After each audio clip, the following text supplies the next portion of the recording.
untuk berdagang di sana.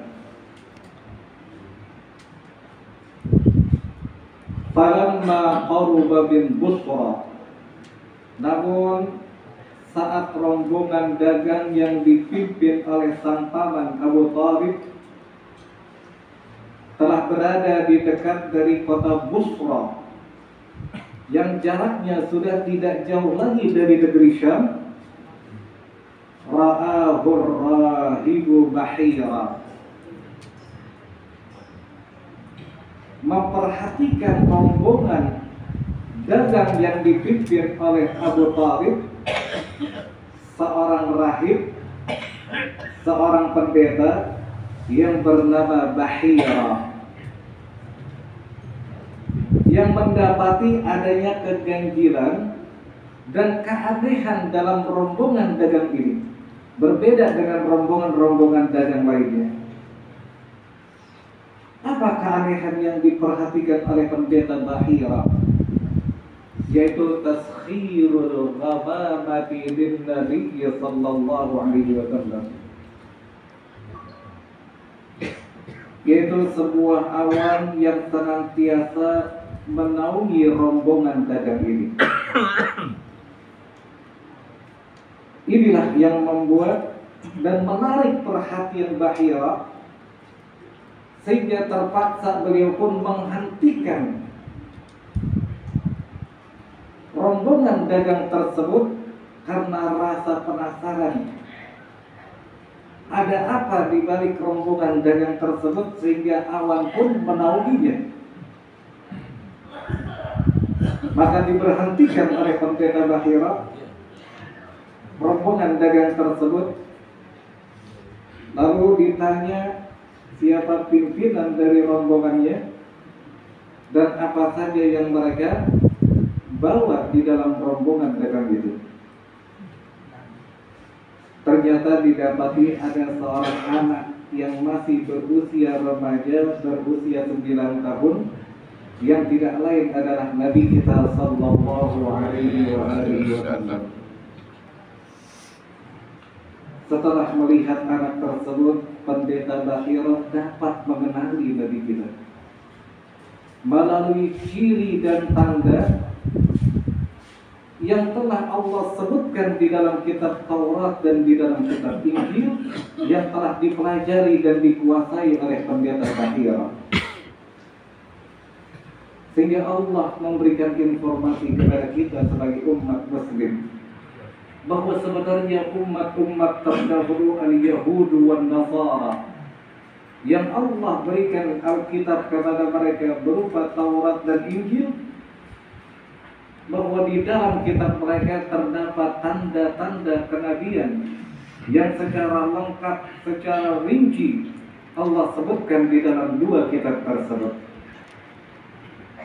Di dalam suratul Baqarah Allah berfirman, alladzina atainahumul kitaba ya'rifunahu kama ya'rifuna abna'ahum wa inna fariqan minhum la yaktumuna al-haqqa wa hum ya'lamun.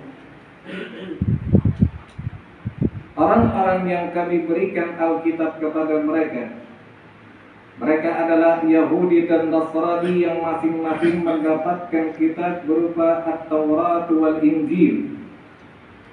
Mereka dapat mengenali Nabi kita sallallahu alaihi wasallam sebagaimana mereka mengenali anak-anak kandung mereka sendiri. Kepada generasi berikutnya, Allah lebih lanjut menerangkan di dalam ayat berikutnya, yaitu ilafihim rihlatash syita'i was-sayf. Kebiasaan mereka, tradisi yang telah diwariskan secara turun-temurun dari generasi kepada generasi berikutnya adalah rihlatash syita'. Kebiasaan mereka menempuh perjalanan panjang dan jauh asyita pada musim dingin. Mereka akan menempuh perjalanan menuju negeri Habasyah ataupun Yaman di saat musim dingin. dalam rangka berniaga dan berdagang di sana. Wassaif, dan musim panas. Maka mereka pun mengadakan perjalanan yang mereka tempuh pada musim panas untuk menuju negeri Syam, juga dengan tujuan yang sama dalam rangka berniaga dan berdagang di sana.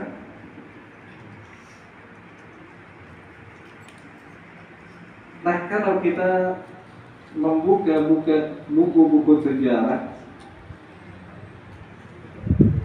melihat dan merujuk kepada kitab-kitab sirah nabawiyah, di antaranya adalah kitab Nurul Yaqin fi Sirati Sayyidil Mursalin yang ditulis oleh Syekh Muhammad Qudaribi, yang diterangkan di sana bahwa fi sanati tasi'ati min umrihi sallallahu alaihi wasallam safara ila Syam ma'a 'abdihi Abi Thalib bi tijarah. Pada saat usia Nabi kita sallallahu alaihi wasallam telah mencapai 9 tahun, dan ada pendapat yang mengatakan di usia ke-14 tahun,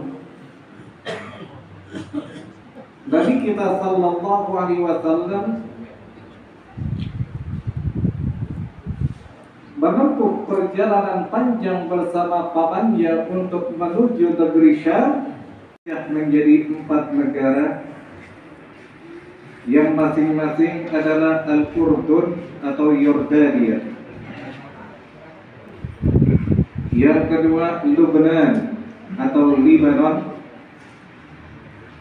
Yang ketiga Suria atau Syria. Dan yang keempat adalah Filistin ataupun Palestina.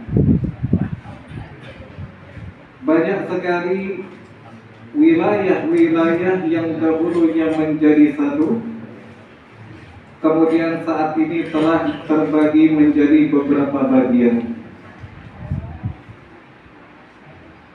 Di antaranya adalah negeri Andalusia, yang kaum muslimin sempat berpuasa di tempat itu selama hampir kurang lebih 800 tahun lamanya. Yang sekarang Andalusia telah terpecah menjadi 2 bagian, menjadi negara Portugal dan Spanyol. Tetapi peninggalan Islam sangat begitu banyak di sana. Di antaranya seorang ulama ternama yang bernama Al-Imamul Qurtubi.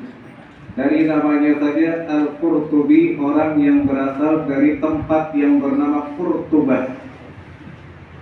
Orang sekarang dinamakan Cordoba. Kalau dibilang Al-Imamul Qurtubi, maka beliau dari Spanyol, dari Andalusia.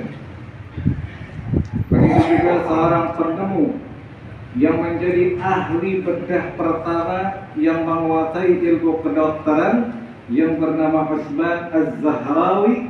Ini juga berasal dari Andalusia. Dan masih banyak tempat-tempat dan wilayah-wilayah yang dahulu menjadi satu, namun saat ini kita telah melihatnya terbagi menjadi beberapa bagian. Nah, negeri Syam dahulunya merupakan sebuah pusat perkumpulan manusia yang datang dari berbagai belahan dunia. Tidak luput di antaranya bangsa Arab yang diwakili oleh suku Quraisy juga ikut hadir di sana. Yang tujuan mereka tiada lain adalah untuk melakukan transaksi, melakukan perniagaan dan perdagangan di sana. Hal ini sebagaimana yang Allah informasikan kepada kita di dalam Al-Qur'anul Karim. Allah berfirman, "Li'ilafi Quraisy Sungguh bangsa Quraisy memiliki sebuah kebiasaan dan tradisi yang diwarisi secara turun-temurun dari satu generasi kepada generasi yang berikutnya. Apa kebiasaan tersebut? Tradisi seperti apa yang diwariskan secara turun? Beliau tidak berangkat seorang diri. Sayyidah Khadijah yang laki-laki yang bernama Maisarah. Jadi tidak semua nama-nama orang Arab yang berakhiran dengan huruf ta marbutah yang ketika matinya kita baca dengan huruf ha, ini menunjukkan nama perempuan. Maisarah itu bagi orang Arab adalah laki-laki. Tapi Maisarah di Indonesia menjadi nama perempuan. Dia berubah. Padahal Maisarah laki-laki. Tapi yang terjadi di negeri kita, ketika seseorang diberi nama Maisarah, dia menjadi perempuan.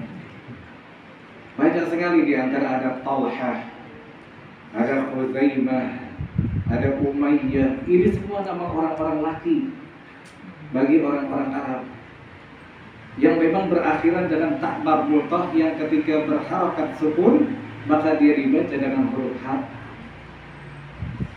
Bukankah nama perempuan juga banyak yang tidak berakhiran dengan ta marbutah seperti Zainab misalnya, Hindun misalnya. Itu kan nggak berakhiran dengan ta marbutah, namun itu digunakan untuk nama-nama bagi orang perempuan. Nah, baginda Rasul di usia ke-25 tahun berangkat kembali menuju negeri Syam untuk berniaga di sana dengan membawa barang dagangan milik Sayyidah Khadijah bintu Khuwailid radhiyallahu anha yang beliau didampingi oleh pelayan setianya yang laki-laki yang bernama Maisarah. Sesampainya di sana beliau pun bertransaksi dengan penuh kejujuran, dengan menerapkan akhlakul karimah, maka pantas saja barang dagangan beliau laris manis sehingga saat kembali ke kota suci Makkah beliau pulang dalam keadaan membawa keuntungan yang melimpah. Setelah Sayyidah Khadijah menyelidikinya dengan bertanya kepada pelayan laki-laki yang bernama Maisarah, maka dikisahkan dan diceritakan oleh Maisarah bagaimana cara Nabi kita berdagang di sana, yang membuat Sayyidah Khadijah terkagum-kagum dan menjadi penasaran dengan Nabi kita sallallahu alaihi wasallam. Saat perjalanan menuju ke negeri Syam bersama sang paman yaitu Abu Thalib.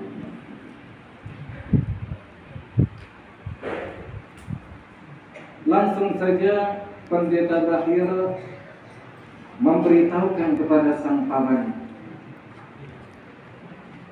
فأخبر عمه بأنه سيكون آخر الأنبياء وطلب منه أن يرجع به خوفا من عدو يترقبه. Pendeta Bahira segera memberitahukan sang paman bahwa kelak di masa depan anak ini akan menjadi orang yang sangat penting, akan diangkat oleh Allah sebagai akhir para nabi dan akhir para rasul.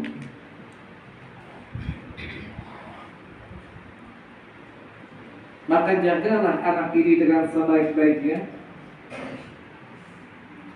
Dia berpesan agar jangan melanjutkan perjalanan untuk menuju negeri Syam, tetapi beliau meminta kepada Abu Thalib untuk pulang kembali ke tanah suci kota Makkah Al-Mukarramah dengan membawa anak tersebut karena khawatir terhadap keselamatannya dari musuh-musuh yang selalu mengawasi dan mengintai Nabi kita sallallahu alaihi wasallam.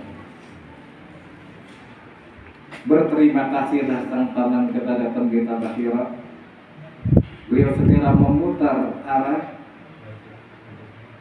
tidak melanjutkan perjalanan menuju negeri Syam, tapi berbalik kembali menuju kota suci Makkah Al-Mukarramah. Inilah pengalaman pertama dari Nabi kita sallallahu alaihi wasallam yang di usia 9 tahun beliau telah diikut sertakan oleh sang paman untuk berdagang ke negeri Syam pertama kalinya. Berlanjut wafil khamisati wal 20 bin umri. Ketika umur Nabi kita telah menginjak 25 tahun, safara ila Syam marratan thaniyatan bitijaratin lisayyidati Khadijah. Untuk kedua kalinya beliau berangkat ke negeri Syam dengan tujuan untuk berniaga, berdagang dan berjual beli di sana. Yang beliau membawa barang-barang dagangan milik seorang saudagar wanita yang kaya raya di kota suci Makkah, yaitu milik Sayyidah Khadijah bintu Khuwailid radhiyallahu anha. Orang tua dapat dengan mudah untuk mengenali anaknya, terutama saat menjemput anaknya pulang dari sekolah. Maka di antara kerumunan siswa-siswa yang ada di sekolah, tentu orang tua tidak akan salah dalam mengenali anaknya. Saat menjemput anaknya tersebut, tentu dengan sangat mudah dia bisa mengenali anaknya di antara banyaknya kawan-kawannya. Kenapa? Karena memiliki ciri dan tanda khusus yang dapat kita kenali dengan mudah mana yang merupakan anak kita dan mana yang bukan merupakan anak kita. Begitulah Allah sebutkan ciri-ciri dan tanda-tanda pada diri Nabi Muhammad SAW, sehingga orang-orang terdahulu dari ahlul kitab Yahudi dan Nasrani, ketika mereka berpapasan saja dengan Nabi kita sallallahu alaihi wasallam, pasti dengan sangat mudah mereka dapat mengenalinya. Pantas saja ketika Bahira melihat kemunculan seorang anak yang masih remaja berusia 9 tahun keluar dari rombongan dagang yang dipimpin oleh Abu Thalib, dia pun dapat segera mengenali Nabi kita. Ditambah setelah beliau melihat di bahu sebelah kiri Nabi kita terdapat tanda kenabian, maka semakin bertambah keyakinan Bahira bahwa keanehan yang baru saja dilihatnya merupakan sebuah irhas, kejadian luar biasa yang Allah berikan kepada seorang Nabi sebelum dirinya diangkat menjadi seorang Rasul. Beliau bertambah-tambah kesedihannya, membuat pada tahun ke-11 dari kenabiannya di usia ke-51 tahun, Allah memberikan hiburan kepada beliau melalui satu perjalanan religi yang kita sebut dengan peristiwa Al-Isra wal Mi'raj, yang Allah ceritakan di dalam surat Bani Israil atau surat Al-Isra ayat yang pertama yang berbunyi Subhanalladzi asra bi'abdihi laylan minal masjidil harami ilal masjidil aqsa alladzi barakna hawlahu linuriyahu min ayatina. Maha suci Allah yang telah memberangkatkan Nabi kita dari sebagian malam yang beliau memulai perjalanannya dari Al-Masjidul Aqsa, ada Al-Masjidul Haram yang ada di kota suci Makkah.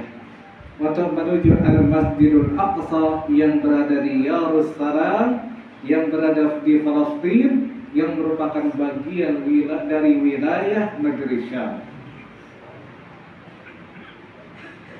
Untuk Allah perlihatkan sebagian tanda-tanda kebesarannya, yang negeri Syam, yang Al-Masjidul Aqsa di sekitarnya Allah berikan keberkahan di sekelilingnya. Dengan keberkahan seperti apa? Yaitu dengan para nabi-nabi dan rasul-rasul yang Allah utus ke situ. Dengan kesuburan tanahnya, dengan aliran-aliran sungainya, dengan tanaman-tanamannya dan pepohonannya yang tumbuh dengan begitu subur di sana. Begitulah orang-orang Quraisy memperlakukan Nabi kita sallallahu alaihi wasallam, yang kemudian memaksa beliau, keadaan seperti ini memaksa beliau untuk keluar dari kota suci Makkah, dan tempat yang ditujunya adalah negeri Taif, dengan harapan mungkin penduduk di sana akan dapat menerima dakwah beliau. Beliau berangkat didampingi oleh putra angkat beliau yang bernama Zaid bin Harithah radhiyallahu anhu. Namun betapa terkejutnya beliau setelah tiba di sana. Bukannya sambutan yang hangat yang beliau dapatkan, tetapi lontaran batu-batu dan makian serta cacian diarahkan kepada beliau. Ternyata mereka telah menyiapkan rakyat jelata dan budak-budak mereka untuk menyambut Nabi dengan melakukan hal itu. Zaid bin Harithah yang mencoba untuk mengamankan Nabi dari lontaran batu mengalami luka-luka di bagian kepala. Nabi pun terluka di bagian tumit beliau yang mengucurkan darah akibat terkena lontaran batu yang diarahkan kepada beliau. Beliau tidak berputus asa, beliau melanjutkan dakwahnya menuju pusat-pusat keramaian manusia, khususnya di pasar-pasar mereka. Ada yang memberikan penolakan dengan penolakan yang baik, ada juga yang menolaknya dengan yang sangat begitu kasar. Dan yang paling buruk penolakannya dilakukan oleh Banu Hanifah yang merupakan gerombolan dari Musailamah al-Kadzdzab, sang pendusta yang mengaku menjadi nabi dan rasul di zaman Nabi kita sallallahu alaihi wasallam.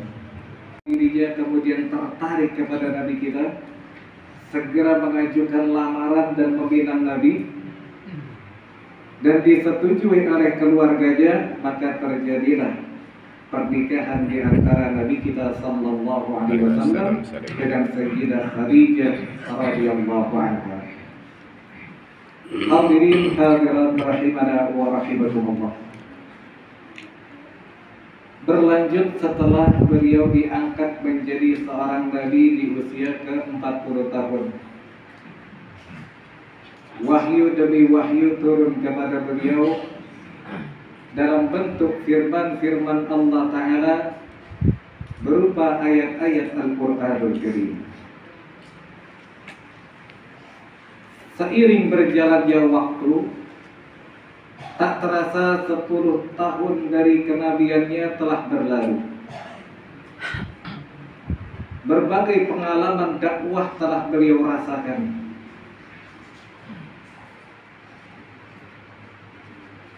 Gangguan, penganiayaan, dan penindasan dari musyrikin Quraisy yang sungguh luar biasa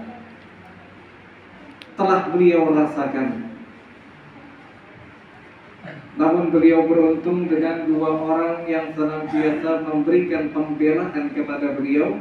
Yang pertama istrinya yang setia Sayyidah Khadijah, dan yang kedua sang paman yang bernama Abu Thalib. Saat usia beliau telah memasuki 50 tahun, atau pada tahun ke-10 dari kenabiannya, dua orang yang senantiasa membelanya ini satu persatu wafat, pergi meninggalkan beliau untuk selama-lamanya. Dimulai dengan wafatnya Sayyidah Khadijah yang membuat Nabi menjadi bersedih sekali dengan kehilangan dirinya. Belum hilang kesedihan beliau, 1 bulan berikutnya sang paman menyusul, sehingga kedukaan yang dirasakan oleh Nabi kian bertambah. Sehingga tahun 10 dari kenabian atau saat usia Nabi kita telah memasuki 50 tahun, yang beliau kehilangan 2 orang yang senantiasa membelanya, istrinya dan pamannya, maka tahun itu dikenal dengan sebutan Aamul Huzn, yaitu tahun duka cita bagi Nabi kita sallallahu alaihi wasallam. Yang keadaan ini dimanfaatkan oleh musyrikin Quraisy untuk menggencarkan gangguan mereka terhadap Nabi kita sallallahu alaihi wasallam. Cemoohan, makian dan cacian yang diarahkan kepada Nabi semakin hari semakin bertambah. Gangguan dan penindasan semakin mereka tingkatkan, terutama saat Nabi kita melaksanakan salat. Kanu yad'una awsakhal haywan, mereka menaruh kotoran hewan di tempat sujud Nabi kita sallallahu alaihi wasallam pada tahun ke-13 Hijriah. Yang saat itu pada zaman Sayyidina Abu Bakar, panglima perangnya dipimpin oleh Sayyidina Khalid bin Walid. Peperangan ini membutuhkan waktu yang cukup panjang, sehingga di tengah berkecamuknya peperangan, Sayyidina Abu Bakar wafat tahun ke-13 Hijriah. Peperangannya belum usai antara pasukan kaum muslimin dengan Romawi, yang saat itu negeri Syam berada di bawah kekuasaan Romawi Timur, yang pimpinannya adalah Raja Heraklius. Digantikan dengan khalifah berikutnya, khalifah yang kedua minal khulafa'ir rasyidin, Amirul Mukminin Sayyiduna Umar bin Khattab radhiyallahu anhu. Beliau mengganti panglima perang kaum muslimin yang tadinya dipimpin oleh Khalid bin Walid. Beliau menunjuk Abu Ubaidah bin Al-Jarrah radhiyallahu anhu sebagai pimpinan perang menggantikan Khalid bin Walid. Dan alhamdulillah di bawah kepemimpinan beliau, ditambah dengan perjuangan yang gigih dari para sahabat, kota Yerusalem, khususnya Al-Masjid Al-Aqsa, dapat direbut dari kekuasaan Romawi dan berpindah ke tangan kaum muslimin. Penjarahan yang langsung diserahkan oleh uskup yang berpuasa di sana kepada Sayyidina Umar bin Khattab radhiyallahu anhu, yang beliau sangat berantusias sekali. Dari Al-Madinatul Munawwarah beliau menuju Yerusalem hanya untuk sallallahu alaihi wasallam. Dalam perjalanan Al-Isra, beliau memulainya dari Al-Masjidul Haram yang untuk menuju Al-Masjidul Aqsa, yang berarti beliau juga tiba di negeri para nabi ini. Maka lengkaplah dengan beliau juga ikut singgah di sana melengkapi para nabi dan rasul sebelumnya, yang membuat negeri Syam memiliki julukan sebagai Ardul Anbiya, yaitu buminya para nabi dan rasul. Nah, setelah kita mengerti betapa pentingnya negeri Syam yang di dalamnya terdapat Filistin, terdapat Yerusalem, di dalamnya ada Al-Masjidul Aqsa, yang Nabi Isra menuju ke sana. Bahkan di dalam sabdanya beliau mengatakan, la tushaddur rihalu illa ila thalathati masajid. Tidaklah dianjurkan dan ditekankan kepada kita untuk mengadakan satu perjalanan jauh kecuali hanya ke 3 masjid saja. Kalau bisa usahakan, upayakan semampu kita. Kemana saja 3 masjid tersebut? Yang pertama Al-Masjidil Haram yang ada di kota suci Makkah Al-Mukarramah, yang di dalamnya terdapat Ka'bah Al-Musharrafah wal Mu'azzamah. Yang kedua kata beliau wa masjidi hadza, dan masjidku ini, yaitu Al-Masjidul Nabawi, Masjid Nabawi yang berada di Al-Madinatul Munawwarah. Dan yang ketiga wal Masjidil Aqsa, dan Al-Masjidul Aqsa yang berada di Yerusalem di Palestina, yang sekarang berada di bawah kekuasaan orang-orang Zionis Israel. Nah, betapa beliau menaruh perhatian yang sangat begitu besar kepada 3 masjid ini, karena memang berbeda fadilah yang akan kita peroleh. Kita sholat di Masjidil Haram, pahalanya 100.000 kali lipat dibandingkan kita sholat di masjid-masjid lainnya. Kita salat di Madinah Al-Munawwarah di Masjid Nabawi, maka fadilahnya 10.000 kali lipat dibandingkan kita salat di masjid-masjid lainnya. Dan di Al-Masjidul Aqsa kita salat di sana, pahalanya mengungguli sebesar 1.000 kali lipat dibandingkan dengan kita salat di masjid-masjid lainnya. Pantas saja 3 masjid ini memiliki perhatian yang besar dari Nabi kita sallallahu alaihi wasallam. Maka untuk itulah setelah beliau wafat, khalifah yang pertama Sayyiduna Abu Bakr As-Siddiq radhiyallahu anhu mempersiapkan pasukannya untuk menghadapi pasukan Romawi dalam sebuah peperangan, yaitu peperangan Yarmuk namanya. Allah yang mempersaudarakan di antara kita sebagaimana firman, ya innamal mu'minuna ikhwah, sesungguhnya di antara orang yang beriman saling bersaudara. Yang Nabi mengibaratkannya kal jasadil wahid, seperti satu tubuh. Idza ishtaka minhu 'udwun tada'a sa'iral jasadi bis-sahri wal humma, yang apabila salah satu anggota tubuh sakit, maka akan memaksa seluruh bagian anggota yang lain untuk bergadang dan merasakan demam di malam harinya. Artinya lumpuh seluruhnya. Padahal yang sakit hanya satu bagian, sakit giginya. Seolah-olah tangan gak berdaya untuk bekerja, kaki gak berdaya untuk melangkah, enaknya ngerikuk aja di tempat tidur. Padahal yang sakit hanya gigi, tapi memaksa anggota badan yang lain untuk lumpuh, tidak berfungsi sama sekali. Harusnya inilah yang kita rasakan. Mereka sedang dalam keadaan menderita. Mereka dibantai dan dijajah oleh Zionis Israel. Dari media-media internet dapat kita saksikan, dari kiriman-kiriman video yang ada yang ditayangkan, bisa kita saksikan bagaimana penderitaan yang dirasakan oleh kaum muslimin yang ada di Palestina. Ya, dan betapa kejam dan sadisnya orang-orang Yahudi Zionis Israel. Maka maha benarlah Allah yang telah menginformasikan kepada kita di dalam Al-Quran surat Al-Ma'idah, kata Yerusalem, khususnya yang negeri Palestina, berada di bawah kekuasaan kaum muslimin. Alhamdulillah.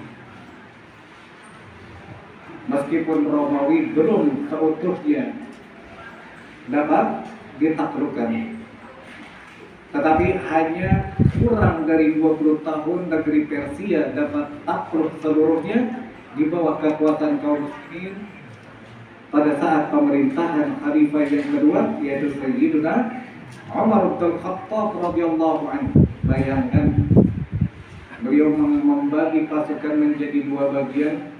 Ke arah timur beliau untuk menghadapi tentara Persia, dan ke barat untuk menghadapi tentara Romawi. Alhamdulillah, kurang dari 20 tahun pimpinan yang beliau tunjuk sebagai panglima perang dalam menghadapi tentara Persia adalah Sa'ad bin Abi Waqqas. Saat Al-Madain, ibu kota mereka, jatuh ke tangan kaum muslimin, maka takluklah Persia, yang kemudian runtuhlah untuk selama-lamanya, dia tidak pernah bangkit kembali. Siapa yang meruntuhkannya, menaklukkannya? Islam. Begitu juga Romawi nanti akan takluk dan runtuh, gak pernah bangkit kembali kurang dari 100 tahun. Yaitu saat Muhammad Al-Fatih dapat menguasai Konstantiniyah atau Konstantinopel yang berada di Turki, yang merupakan bagian wilayah terpenting dari kerajaan Romawi. Begitulah ya kaum muslimin, dari Nabi kita sallallahu alaihi wasallam, para sahabat menaruh perhatian mereka terhadap pentingnya Al-Masjidil Aqsa yang menjadi tanah suci yang ketiga setelah Al-Haram Al-Makki wal Haram Al-Badari, yaitu tanah suci Makkah dan Madinah. Maka yang ketiganya adalah Al-Quds, kota Al-Quds yang berada di Yerusalem, yang di dalamnya terdapat Al-Masjidil Aqsa yang menjadi kiblat pertama kaum muslimin. Saat peristiwa Isra wal Mi'raj, Allah memfardukan ibadah salat yang di bawahku,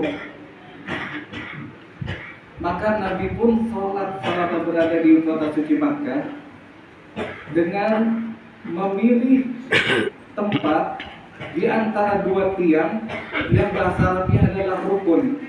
Di antara dua rukun, yaitu rukun Yamani dan rukun Ismail, yang secara tidak langsung berhadapan dengan Al-Masjidil Aqsa yang ada di Yerusalem. Jadi dalam satu waktu beliau sholat menghadap ke arah dua kiblat secara sekaligus, Ka'bah yang ada di hadapannya dan berjurusan dengan Al-Masjidil Aqsa. Namun saat beliau berhijrah ke Madinah, beliau berhalangan, tidak dapat menghadap ke arah dua kiblat ini secara bersamaan dalam satu waktu. Akhirnya Allah memerintahkan kepada beliau untuk meninggalkan Ka'bah dan salat menghadap ke arah Al-Masjidil Aqsa. Selama kurang lebih 16 bulan namanya, dalam riwayat yang lain 18 bulan, beliau salat menghadap ke arah Al-Masjidil Aqsa yang menjadi kiblat yang pertama bagi kaum muslimin. Meskipun harus menerima pertolongan dari orang-orang Yahudi yang ada di Madinah. Laula dinuna la yadri Muhammadun aina yattajihu fi salatih. Seandainya Muhammad tidak ikut-ikutan ajaran agama kita yang katanya mengaku bahwa ajaran agama baru, agama Islam, tapi lihat salatnya, kok ikut-ikutan kepada kita menghadap Al-Masjidil Aqsa. Sakit hati Nabi mendapatkan ucapan cemokohan seperti itu dari orang-orang Yahudi. Sebenarnya berat bagi beliau untuk menghadap ke arah sana. Beliau lebih memilih untuk menghadap ke arah Ka'bah. Tapi lantaran Allah yang perintahkan, beliau harus patuh dan taat, maka beliau rela. Akhirnya saat beliau salat zuhur 4 rakaat di Masjid Bani Salamah yang berada di Madinah, 2 rakaat pertama beliau masih menghadap ke arah Al-Masjidil Aqsa yang ada di Yerusalem. Tapi saat beliau berdiri untuk rakaat ketiga, turun ayat Al-Quran dari surat Al-Baqarah yang berbunyi, qad nara taqalluba wajhika fis sama' falanuwalliyannaka qiblatan tardaha fawalli wajhaka syatral masjidil haram wa haitsu ma kuntum fawallu wujuhakum syatra wa innal ladzina utul kitaba la ya'lamuna annahu al-haqqu min rabbihim wa wallahu bighafilin 'amma ya'malun. Kami telah melihat dan memperhatikan apa yang kau pikirkan di dalam hatimu selama ini, seraya berharap kepada kami agar mengalihkan kiblat yang kau menghadap selama ini, maka mulai saat ini juga, detik ini juga, kata Allah, fawalli wajhaka syatral masjidil haram, palingkanlah, arahkanlah wajahmu di dalam salat untuk menghadap ke arah al-Masjidil Haram yang berada di kota suci Makkah, yang di dalamnya terdapat Ka'bah al-Musyarrafah wal Mu'azzamah. Jadi saat rakaat ketiga Nabi berputar, beliau menghadap ke arah Ka'bah, tidak lagi menghadap ke arah al-Masjidil Aqsa. Maka rakaat ketiga dan yang keempat beliau menghadap ke arah al-Masjidil Haram. Maka Masjid Bani Salamah mulai saat itu dikenal sebagai Masjid Dzulqiblatain, yaitu masjid yang memiliki dua arah kiblat.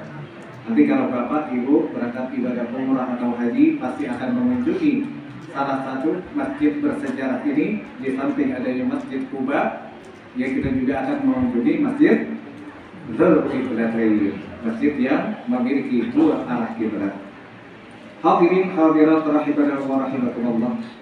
Namun saat ini Palestina, Yerusalem patut mendapatkan perhatian dari kita sebagai kaum muslimin. Terlebih lagi kita menjadi mayoritas kaum muslimin yang ada di dunia yang merupakan penduduk Indonesia.